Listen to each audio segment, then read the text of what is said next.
குழிப்பணியாரத்துக்குன்னு தனியாக மாவு அரைக்கணுமா? வீட்டில் இருக்கிற இட்லி மாவுலேயே வெளியில் மொறு மொறுன்னு உள்ள சாஃப்டாக சூப்பராக குழிப்பணியாரம் பண்ணலாம்.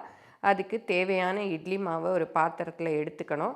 எடுத்துக்கிட்டு உங்களுக்கு எவ்வளோ தேவையோ, அப்புறம் ஒரு கடாயில் கடலைப்பருப்பு, உளுத்தம்பருப்பு, கடுகு அது நல்லா பொரிஞ்சதும் அதை அப்படியே நம்ம எடுத்து வச்சுருக்கோம் இல்லையா, அந்த இட்லி மாவில் போட்டுட்டு, அப்புறம் வெங்காயம், பச்சை மிளகா, கருவேப்பிலை, கொத்தமல்லி அதெல்லாம் போட்டுக்கணும். நீங்கள் வேணும்னா கேரட் எல்லாம் கூட போட்டுக்கலாம்.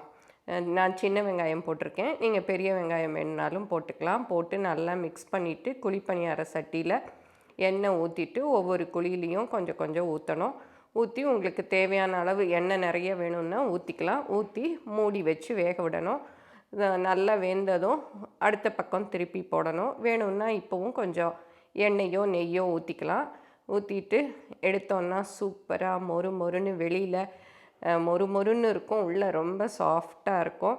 எல்லோரும் வீட்டில் இட்லி மாவு வச்சுருப்போம் இல்லையா, செஞ்சு பாருங்கள். எப்படி வந்ததுன்னு சொல்லுங்கள். தேங்க்யூ.